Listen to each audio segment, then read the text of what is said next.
আর মেঘলার সম্পর্ক এখন সম্পূর্ণ ভেঙে যাওয়ার পথে। ভালোবাসা, বিশ্বাস, অভিযোগ সবকিছু মিলে তাদের সম্পর্ক এখন এক জটিল অবস্থায়। কিন্তু মানুষের সম্পর্ক সবসময় সরল পথে চলে না। অনেক সময় ঘৃণার ভেতরেও ভালোবাসা লুকিয়ে থাকে। তাই প্রশ্ন থেকে যায় যে এই ২ জন কি চিরতরে আলাদা হয়ে যাবে নাকি সত্য প্রকাশের পর আবার একসাথে আসার কোনো সম্ভাবনা থাকবে? শালিমা গ্রুপের ম্যানেজার হঠাৎ করে মেঘলাকে সাহায্য করার বিষয়টাও রহস্যময়। একজন শক্তিশালী প্রতিষ্ঠানের প্রতিনিধি হঠাৎ করে ব্যক্তিগত একটি মামলায় জড়িয়ে পড়া এটা স্বাভাবিক নয়। তার এই সাহায্যের পেছনে কি কোনো ব্যক্তিগত সম্পর্ক আছে নাকি সে ভবিষ্যতেই কোনো বড় পরিকল্পনার অংশ? অনেক সময় ছোট চরিত্রই বড় ঘটনার চাবিকাঠি হয়ে ওঠে এবং এই ম্যানেজার হয়তো সেই দিকেই এগুচ্ছে। সবচেয়ে সবশেষে সবচেয়ে বড় প্রশ্ন ১৯তম এপিসোডে আসলে কি ঘটবে? ডিএনএ টেস্ট কি সত্য প্রকাশ করবে নাকি নতুন কোনো চমক অপেক্ষা করছে? রাতুল কি সফল হবে তার পরিকল্পনায় নাকি তার সব ষড়যন্ত্র ভেঙে পড়বে? অনিক কি মুক্তি পাবে নাকি আরো বড় বিপদ থেকে যাবে? মেঘলা কি শেষ পর্যন্ত ন্যায় পাবে নাকি তাকে আরো লড়াই করতে হবে?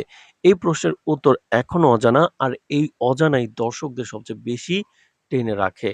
কারণ গল্প যত গভীর হচ্ছে ততই বোঝা যাচ্ছে এটা শুধু একটি সম্পর্ক বা পারিবারিক দ্বন্দ্ব নয় বরং একটি বড় ষড়যন্ত্র, বিশ্বাসঘাতকতা, সত্য মিথ্যার জটিল খেলা যেখানে প্রতিটি চরিত্র নিজের মতো করে বাঁচার চেষ্টা করছে এবং প্রতিটি সিদ্ধান্ত ভবিষ্যতের পুরো গল্প বদলে দিতে পারে। অনিক ও মেঘলার গল্প এখন আর শুধু একটি সম্পর্কের গল্প নেই, এটি ধীরে ধীরে এমন এক জটিল পরিস্থিতিতে পরিণত হয়েছে যেখানে সত্য মিথ্যা, বিশ্বাস, সন্দেহ আর ক্ষমতার লড়াই একসাথে মিশে গেছে। শুরু থেকেই যে ঘটনাগুলো ঘটছে সেগুলো একে একে নতুন নতুন গল্প, প্রশ্ন তৈরি করছে। আর সেই প্রশ্নের উত্তর খুঁজতে গিয়েই গল্প আরো গভীর ও অন্ধকার হয়ে উঠেছে। গল্পের শুরুতে যে পরিস্থিতি দেখা যায় সেখানে অনেক জেলে বন্দি অবস্থায় রয়েছে, তাকে শারীরিকভাবে নির্যাতন করা হয়েছে কিন্তু তার ভেতরের আত্মবিশ্বাস এখনো ভেঙেনি। সে বারবার একটি কথাই বিশ্বাস করছে যে সন্তান মেঘলার গর্ভে আছে সেটি তার নয়। এই বিশ্বাস তাকে মানসিকভাবে শক্ত রাখলেও বাইরের পরিস্থিতি দিন দিন আরো বিপজ্জনক হয়ে উঠছে। রাতুল এই সুযোগকে কাজে লাগিয়ে নিজের পরিকল্পনা এগিয়ে নিচ্ছে।